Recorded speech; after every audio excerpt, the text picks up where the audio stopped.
আসসালামু আলাইকুম। আমন্ত্রণ করছি আমি Mehnaz diary of desires channel থেকে নতুন একটি লাইফস্টাইল ব্লগে। আজ ছিল শুক্রবার, জুম্মা মোবারক। তো মেয়েটা ওর বাবার সাথে কোচিংয়ে চলে যাচ্ছে, আর আমি সকাল থেকে সন্ধ্যা পর্যন্ত যা যা করেছি আজকের ব্লগে সেগুলোই শেয়ার করছি। তবে আজকের ব্লগে আমি রান্নার পার্টটা একদমই রাখিনি, সংসারের কাজগুলোই আপনাদের জন্য শেয়ার করেছি।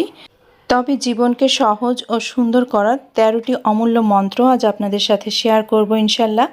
আশা করছি একটা লাইক দিয়ে পুরো ব্লগটা জুড়ে আমার সাথে কন্টিনিউ করবেন। আপনাদের একটা লাইক আমার এই ব্লগগুলিকে আরও অনেক আপু আন্টিদের মাঝে পৌঁছে দিতে সাহায্য করবে। আর যারা আমার চ্যানেলে আজ প্রথমবারের মতো এসেছেন, এ ধরনের ডেইলি লাইফস্টাইল যদি আপনাদের কাছে ভালো লেগে যায় তো অনুরোধ করব আপনারা আমাকে সাপোর্ট করতে পারেন ডায়েরি অফ ডিজায়ার্স চ্যানেলটিকে সাবস্ক্রাইব করে। সাবস্ক্রাইব করার পর পাশে থাকা বেল আইকনের অল অপশনটা সিলেক্ট করে দিতে হবে। নোটিফিকেশনে সবার প্রথমে আপনার কাছে আমার ব্লগগুলো পৌঁছে যাবে, আপনি আপনার সুবিধা মতো সময় সেগুলো দেখে নিতে পারবেন। বাচ্চা আর ওর বাবাকে বিদায় দিয়ে এখন আমার আর আমার ছেলের জন্য, মেয়ের জন্য বলতে পারেন, কয়েকটা রুটি ছেঁকে নিচ্ছি আর সকালের নাস্তাটাও রেডি করে নিচ্ছি। রুটিগুলো আমি গত একটা মিনি ব্লগে দেখিয়েছিলাম, এগুলো আমি নর্মাল ফ্রিজে সংরক্ষণ করেছিলাম। তো সেই রুটিগুলো আমি ভেজে নিয়েছি। ওয়াসিফ চিকেন বল দিয়ে রুটি খাবে, তো বলছে যে আমাকে 2টা দাও। তো আমি বললাম যে 2টা দিয়ে তুমি একটা রুটি কিভাবে খাবে, 4টা নাও। পরে ওকে 4টা দিলাম, আমিও একটু খেলাম আর পাশাপাশি আম কেটে নিয়েছিলাম। সাথে তো আমার চিনি ছাড়া 1 কাপ কাঁচা পাতির লিকার চা থাকবে। এই তো এভাবে করেই সকালের নাস্তাটা কমপ্লিট করেছিলাম আমি আর আমার ছেলে। তো সুভা আর সুভার বাবা আসার আগ পর্যন্ত আমি হাতে সময় পেয়েছি মোটামুটিভাবে 1.5 ঘন্টা। তো এই 1.5 ঘন্টার ভেতরে আমি পুরো সংসারের কাজগুলো কিভাবে গুছিয়ে নেই তো সেইগুলো আপনাদের সাথে শেয়ার করছি। এগুলো আমাদের সবার নিত্যদিনের কাজ, যে কাজগুলো করতে আমাদের একদমই কষ্ট লাগে না, বরঞ্চ না করতে পারলে আরও মনের ভিতরে অনেক বেশি আকুপাকু করে, কেন যে কাজগুলো কমপ্লিট করলাম না, কেন যে শেষ করলাম না। তো সংসারের কাজগুলো আমরা খুব ভালোবাসা দিয়েই করে থাকি। তো আজ সেই কাজগুলো আপনাদের সাথে এক এক করে শেয়ার করব, আর কিছু জীবনকে একদম সুন্দর সহজভাবে গড়ে তোলার জন্য কয়েকটি মূল মন্ত্র আপনাদের সাথে শেয়ার করব। তো এখন আমি গাছে পানি দিতে চলে এসেছি। 1 নম্বর নিয়মটা হচ্ছে অপ্রয়োজনীয় বোঝা নামিয়ে ফেলুন। যদি জীবনকে খুব ভারী বা ক্লান্তিকর মনে হয় তবে বুঝবেন এমন কিছু অতীত স্মৃতি বা সম্পর্ক আপনি বয়ে বেড়াচ্ছেন যা অনেক আগেই ফেলে দেওয়া উচিত ছিল। আমরা তো মানুষ, মনের অজান্তেই কিন্তু ভুল করতেই পারি, ভুল হতেই পারে আমাদের। কিন্তু যখন আমি বুঝবো যে এই সম্পর্কটা আমার জন্য ভুল সম্পর্ক ছিল বা এই মানুষটার সাথে মেশা আমার জীবনে ভুল ছিল, বোঝা মাত্রই কিন্তু সেখান থেকে নিজেকে সরিয়ে নিয়ে আসতে পারি। 2, একটু থমকে যান, প্রতিক্রিয়া দেখাবেন না। যে কোনো পরিস্থিতিতে সাথে সাথে প্রতিক্রিয়া দেখানো বন্ধ করুন, শান্ত হয়ে যান। দেখবেন অর্ধেক সমস্যার সমাধান এমনিতেই হয়ে গেছে। আমি একটা সময় খুব চিল্লাপাল্লা করতাম, রেগে গিয়ে আমি বোঝাতে চেতাম যে আসলে আমি এটা করিনি, ওটা করিনি, আমার দ্বারা এটা হয়নি, আমি তো এটা বলেছি, কেন মিথ্যা বলছো তোমরা। তো আসলে এখন কোনো প্রতিক্রিয়া দেখানোর প্রয়োজন মনে করি না। গত ব্লগেও বলেছি যে এখন একটু আমি নিজেকে স্পেস দিই, যে এখন আমার থামা উচিত। তো 3 নম্বর, যে মনকে বিশ্রাম দিন। ক্লান্ত মন কিন্তু ছোটোখাটো সমস্যাকেও পাহাড়ের সমান বড় বিপর্যয় মনে করে। তাই মনকে শান্ত রাখা কিন্তু আমাদের জন্য জরুরি। আপনি যখন অনেক বেশি টায়ার্ড হয়ে যাবেন, আপনার বাচ্চারাও যদি কখনো আপনার ওই টায়ার্ডনেসের সময় বলে যে আম্মু একটু কিছু খাবো, আমাকে খেতে দাও, আপনি কিন্তু খুব রাগান্বিত হয়ে যাবেন। তখন কিন্তু আপনার মনকে শান্ত রাখাটা খুব বেশি জরুরি। এই ছোটোখাটো জিনিসেও কিন্তু আমরা খুব বড় বড় বিপর্যয় ডেকে আনি।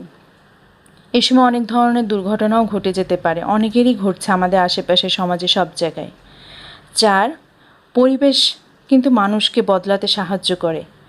আপনার নিজের ইচ্ছা শক্তির চেয়ে আপনার চারপাশের পরিবেশ আপনাকে বেশি প্রভাবিত করে। তাই সৎ ও পজিটিভ পরিবেশে থাকতে হবে। আমরা যে পরিবেশেই থাকি না কেন, আমাদের আশেপাশে মানুষজন কি করছে, কি পড়ছে, কোন গাড়ি কিনছে, কোন আইফোন কিনছে, এটা কিন্তু আমাদেরকে সহজে প্রভাবিত করে। যখন প্রভাবিত করে তখন কিন্তু আপনিও মনের ভিতরে চাইবেন যে এই জিনিসটা যদি আমার হতো, আমি করতে পারতাম। তো এইগুলিকে পুরোপুরি বাদ দিয়ে আপনাকে অনেস্ট এবং পজিটিভ পরিবেশ তৈরি করতে হবে। সবসময় নিজের কাছে অনেস্ট থাকতে হবে এবং পজিটিভ চিন্তা করতে হবে যে আমার অর্থ সামর্থ্য বা আমি যেভাবে চলছি এটাই আমার লাইফ এবং আল্লাহ আমাকে অনেক দিয়েছেন, শুকর আলহামদুলিল্লাহ। এভাবেই কিন্তু নিজেকে চিন্তা করতে হবে। 5, নীরবতার শক্তিকে আপনাকে বেছে নিতে হবে। চারপাশে যখন অতিরিক্ত কোলাহল আর মানুষের ফালতু কথা মনের শান্তি কেড়ে নেয়, তখন কিন্তু নিজের ভিতরে নীরবতাকে ধরে রাখুন। নীরবতা কিন্তু সবচেয়ে বড় শক্তি। অনেক কিছুর উত্তর কিন্তু নীরবতা দিয়ে দেয়, যেটা আমি আমার লাইফ থেকে বুঝতে পেরেছি। আর আমি যে আজকে মূল মন্ত্রগুলো আপনাদের সাথে শেয়ার করছি 13টি, এগুলো কিন্তু আমার লাইফের সাথেই জড়িত এবং প্রমাণিত। 6 নম্বর, একটা শিক্ষা বারবার নেবেন না। কোনো জিনিস বা মানুষ যদি আপনাকে বারবার মানসিকভাবে ভেঙে চুরমার করে, তবে বুঝে নিন সেখান থেকে যা শেখার আপনি অলরেডি শিখে গেছেন। এবার সরে আসার পালা। আমার জীবনে এরকম অনেক ঘটনাই ঘটেছে। একটা ঘটনা খুব রিসেন্টলি ঘটেছে। আমি আমি অনেক বেশি নিজেকে ভেঙে চুরমার করে ফেলেছি। অলরেডি ঘটনা থেকে যা শেখার আমি শিখেও নিয়েছি, তাই এবার নিজেকে আমি সেখান থেকে সরিয়ে নিয়ে এসেছি। আপনাদেরকেও বলছি। 7, কথা নয়, আচরণ দেখবেন। মানুষ মুখে কি বলছে তা বিশ্বাস না করে লক্ষ্য করুন সে বারবার আপনার সাথে কেমন ব্যবহার করছে। মানুষের অভ্যাসই তার আসল পরিচয়। আমি কিছু মানুষকে গিরগিটির মতো রং বদলাতে দেখেছি। তারা আমার সামনে এক কথা বলেছে কিন্তু কাজ করে তার বিপরীতটা। অতএব আচরণই বলে দেয় যে, অভ্যাসই বলে দেয় যে সে কোন ধরনের মানুষ আর তার পরিচয়টা কী। 8 নম্বর, আমরা এই যে অনেক কাজ করছি, আমরা অনেক সময় চিন্তা করি যে পুরোপুরি অসুস্থ না হলে আসলে রেস্ট নেওয়া যাবে না, ডাক্তারের কাছে যাওয়া যাবে না, কিন্তু আসলে এটা ভুল ধারণা।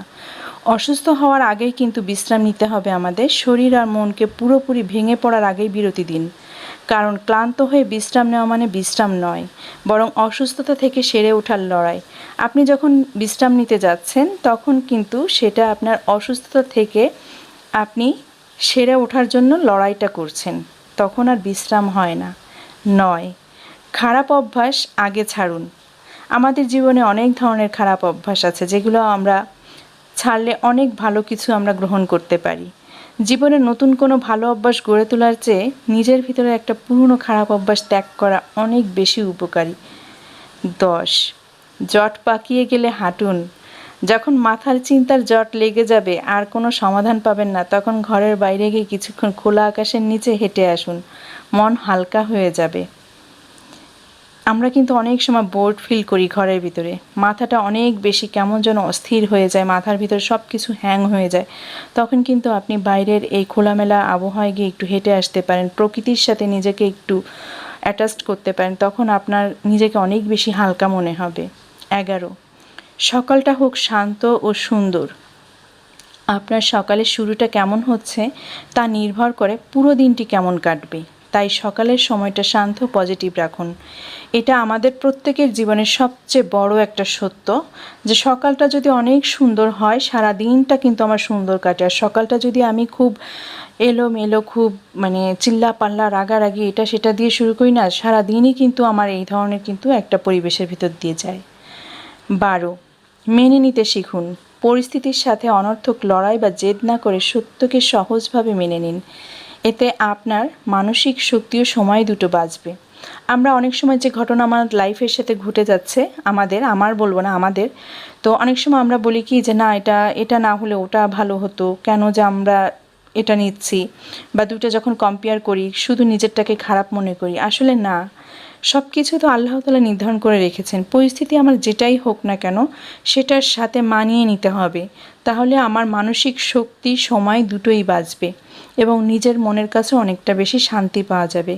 একদম সর্বশেষ 13 নম্বরটা হচ্ছে, সাদাসিধে জীবনই শ্রেষ্ঠ জীবন। সহজ সরল ও সাদাসিধে জীবনযাপন করা কোনো ত্যাগ বা দুর্বলতা নয়, বরং এটি মনের দিক থেকে সবচেয়ে শক্তিশালী মানুষের লক্ষণ। সিম্পল লাইফস্টাইলই কিন্তু একটা মানুষকে অনেক বেশি শক্তিশালী করে তোলে, যেটা আমি অনেকের ভেতরেই আমি দেখেছি। অনেক টাকার মালিক, অনেক কিছু আছে ওনাদের, অনেক প্রপার্টিজ আছে, বাট ওনারা খুব এত সিম্পলিসিটি মেনে চলেন, এত সিম্পলভাবে ওনারা লাইফ লিড করেন, দেখেই মনে হয় না যে ওনারা এত টাকা পয়সার মালিক। ওনারাই কিন্তু দুর্বল নয়, বা ওনারা কোনো কিছু ত্যাগ করেও কিন্তু এই সিম্পল লাইফটাকে লিড করছেন। ওনারা মনের শান্তির জন্য এটা করছেন। এই তো আমার 13টি মূলমন্ত্র আপনাদের সাথে কিন্তু শেয়ার করা হয়ে গেছে। আপনাদের কাছে কেমন লেগেছে আমাকে অবশ্যই কমেন্ট করে জানাবেন। আর আমি জানি আমার অনেক আপুরাই কিন্তু নানান ধরনের জীবনের এই ঝড় ঝাপটা, অনেক ধরনের সংগ্রাম পার করছেন, তার ভেতরে অনেকে আঘাত পেয়েছেন, অনেক কিছু হচ্ছে অনেকের জীবনে। আমার জীবনেও কিন্তু হচ্ছে। প্রতিটা মুহূর্তেই কিন্তু আমরা এক এক ধরনের ফাইট করে যাচ্ছি, এক একজন যার যার ফাইট সে নিজেই করছি। যুদ্ধটা কেউ অন্য কেউ এসে করছে না। তো যার যার যুদ্ধ সেই বুঝছি যে আসলে কতটা মনের উপর দিয়ে কষ্ট যাচ্ছে। যার কারণে আজকে আমার এই 13টি মূল মন্ত্র আপনাদের সাথে শেয়ার করা। আপনারা যদি এই 13টি নিয়ম ফলো করে চলেন তো দেখবেন যে প্রথমেই বলেছি যে জীবনের অর্ধেক সমস্যাই কিন্তু শেষ হয়ে যাবে। তো কাজ করতে করতে আপনাদের সাথে অনেক কথা বলে ফেলেছি। এর ভিতরে কিন্তু আমার 2টা রুমের বিছানা গুছিয়েছি, ড্রয়িং রুমের সোফাগুলো ঝেড়ে সুন্দর করে কুশন দিয়ে আবারও ড্রয়িং রুমটাকে সুন্দর করে সাজিয়েছি। আপনাদের সাথেও শেয়ার করেছি যে গোছানোর পরে ড্রয়িং রুমটা কেমন দেখা যাচ্ছে। এখনও কিন্তু সুভার বাবা কোচিং থেকে ফিরে আসেনি, মাত্র 10টা বাজতে যাচ্ছে এরকমটাই। তো সকালবেলা তো নাস্তা করেছিলাম, কিছু প্লেট থালা বাসন হয়েছিল, সেটা এখন আমি ধুয়ে নিচ্ছি। আমার বাসার থালা বাসন কখনোই সিঙ্কের ভেতরে থাকে না। যদি একদম খুব অসুস্থ হয়ে পড়ি, শরীর চলছে না, সেই মুহূর্তে আমি রেখে দিলেও আপনাদের ভাইয়া রাখে না। সে যদি 3বার থালা বাসন ধোয় আমার বাসার, তো আমি আরও 5বার ধুই। তো এভাবে করেই কিন্তু থালা বাসন দেখা যাচ্ছে যে যতবার কাজ করব, যতবার খাবার খাওয়া হবে, যতবার রান্না করা হবে, ততবারই কিন্তু এক এক পাজা করে থালা বাসন বের হয়। তো আমার বাসায় কখনো সিঙ্কের ভেতরে থালা বাসন জমা হয়ে থাকে না, থাকার সাথে সাথে আমি সেটা ধুয়ে ফেলি। আমি না ধুলেও আপনাদের ভাইয়া ধুই, এবং সে যথেষ্ট আমাকে হেল্প করার চেষ্টা করে আমার সাংসারিক এই কাজগুলোতে। তো এই তো সিঙ্কটাকে ক্লিয়ার করে এখন মেজে ঘষে সুন্দর করে পরিষ্কার করে নিয়েছি আমি। আর সকালবেলাটা এত সুন্দর রোদ ছিল। আমার তো এই অল্প কয়েকটা গাছ, তো বাতাস আসছিল, রোদ ছিল, গাছগুলো একটু নড়াচড়া করছিল, সেটা আমি একটু ভিডিও করলাম। এর ভেতরে আমার হাজব্যান্ড চলে এসেছে সুভাকে নিয়ে। তো আমি কিছু বাজার আনতে বলেছিলাম, কিছু বাজারের সাথে এই 30 পিস ডিম ছিল। তো ডিমগুলোকে এখন আমি ওয়াশ করে পানি ঝরাতে দিব। আসলে একটা মাসের জন্য আমাদের 30 পিস ডিমে হয় না, কারণ আপনাদের ভাইয়া তো অধিকাংশ সময় ডায়েট করে। তো ও দেখা যায় যে এক সময় 2টা 3টাও খেয়ে ফেলে, বা দিনে দেখা যাচ্ছে যে 4টা 5টাও খাওয়া হয়ে যায় ওর। তো এরকমটাই হয়। তো প্রায় 60 পিস বা তারও বেশি আসলে ডিম কিনতে হয় আমাদের। তো আজ যেহেতু শুক্রবার ছিল, ডেলি শপে গেলে এই ডিমগুলো আনতে পারে। তো ডিমগুলো এখন আমি ওয়াশ করা হয়েছে, এক এক করে ধুয়ে আমি সাইডে রেখে দিচ্ছি। আর এরপরে না আপনাদের ভাইয়ের সাথে আমি অনেকক্ষণ একটা আমাদের পার্সোনাল ব্যাপারে কথা বলেছি। ওর একটা হ্যাবিট হচ্ছে যে যখন কথা বলবে পাশে বসে শুনতে হবে, আমি কোনো কাজই করতে পারবো না। তো এটা সেটা করে না আমি দুপুরের রান্নাবান্নাগুলো একদমই আমি করতে পারিনি, শুধুমাত্র ভাতটা বসিয়ে দিয়েছিলাম, সেটা হয়েছিল। এরপরে কাজের আপা এসে আমাকে কেটে বেছে এগুলো গুছিয়ে দিয়েছে। মিষ্টি কুমড়া, ঢ্যাঁড়স, ফলই মাছ কেটে দিয়ে এগুলো ধুয়ে দিয়েছে। আর হচ্ছে একজন গেস্ট আসার কথা ছিল, এই কারণে আমি গরু মাংস ভিজিয়েছি। তো একটা পর্যায়ে এখন বাজে 1টা, আর যখন 2টার দিকে নামাজ পড়ে আপনাদের ভাইয়া বাসায় আসে, তখন ফোনটা আসে যে গেস্ট আসবে না। তা কী করব, আমি আবার সাথে সাথে সেগুলো গরু মাংস আবার উঠিয়ে ফ্রিজে রেখেছিলাম। তো এরপরে আমি যা রান্না করেছিলাম, ঢ্যাঁড়স ভাজি করেছিলাম, মিষ্টি কুমড়া দিয়ে শুধু সবজি রান্না করেছিলাম, আর ফলের মাছটাকে আমি বেশি করে পেঁয়াজ দিয়ে ভুনা করে নিয়েছিলাম, আর ডাল ছিল। এটাই আমরা দুপুরবেলা সবাই খেয়েছি। বিকালবেলা আমি আমার বাচ্চাদের জন্য দুধ সেমাই রান্না করছি। বাচ্চারা দেখা যাচ্ছে যে দুধ খেতে অত বেশি পছন্দ করে না, তবে দুধ দিয়ে যদি পুডিং বা সেমাই বানিয়ে দেওয়া যায় তাহলে সেটা বাচ্চারা খুব পছন্দ করে খায়। আর এই ধরনের দুধ সেমাই আমার বা আমার ওয়াসিফের খুবই পছন্দ। মেয়েটা মিষ্টি জাতীয় খাবার একদমই খেতে চায় না। তো আমি অফ ক্যামেরায় ঘি দিয়ে সেমাইটা ভেজে নিয়েছি, আর দুধের ভিতরে লবণ দিয়ে দিলাম। তেজপাতা, দারচিনি, এলাচ তো দেওয়াই আছে। আর মিষ্টিটা আমি একটু চেক করে করে দিব, যেহেতু আমার ডায়াবেটিস, আবার আপনাদের ভাইয়ারও প্রি ডায়াবেটিসটা ধরা পড়েছে, যার কারণে চিনিটা চাচ্ছিলাম যে একদমই কম হোক, তাহলে ভালো হয়। তো আমি একটু একটু করে চেক করে দেখছি, তো মনে হচ্ছে যে আরও বেশ কিছুটা চিনি লাগবে। তো এভাবে করেই আমি 2-3 বার চিনিটা দিয়ে সেমাইয়ের সাথে অ্যাডজাস্ট করে রান্না করে নিলাম। 2-3 মিনিট ঢেকে নেওয়ার পরে এখন আমি ঢেলে নিচ্ছি। আর দুধ সেমাইটা এমনই হবে, এটা যতই ঠান্ডা হোক না কেন একদম টেনে যাবে না। আমি যে সময় খাবো সেটাই তখনও সে সময় এটা দুধ থাকবে। তো এই তো আমি 2টা বাটিতে ভাগ করে নিচ্ছি। একটা বাটিতে মনে হচ্ছে যে বেশি হয়ে যাচ্ছে, যার কারণে পাশে ছোট্ট একটা বাটি নিয়ে এসে আবার উঠিয়ে নিচ্ছি। আচ্ছা, আমি যখন ভয়েস ওভার করছি তখন কিন্তু মেঘ গুরুম গুরুম করে ডাকছে, মনে হয় আপনারা শুনতে পাচ্ছেন। তো যাই হোক, ক্ষমা সুন্দর দৃষ্টিতে দেখবেন। আর এই যে বেশ কিছুক্ষণ এভাবেই ছিল ঢাকনা দেওয়া, পরে ঢাকনা উঠিয়ে আমি এখন আমার 2টা বাচ্চাকে বিকালে নাস্তা দিয়ে দিচ্ছি। এত চমৎকার হয়েছিল সেমাইটা, সুভাকে দিয়েছি, বাট অল্প টাচ করেছে, বেশি খাইনি। আমার ওয়াসিফটা সুন্দর করে খায়, যেটা আমার শান্তি লাগে। তো যাই হোক, এই ছিল আমার আজকের ব্লগ। আপনাদের কাছে কেমন লেগেছে কমেন্ট করে আমাকে জানাতে পারেন। দেখা হবে, কথা হবে নেক্সট ব্লগে। আজকের ব্লগ থেকে বিদায় নিচ্ছি। ভালো থাকবেন সবাই। আল্লাহ হাফেজ। আসসালামু আলাইকুম।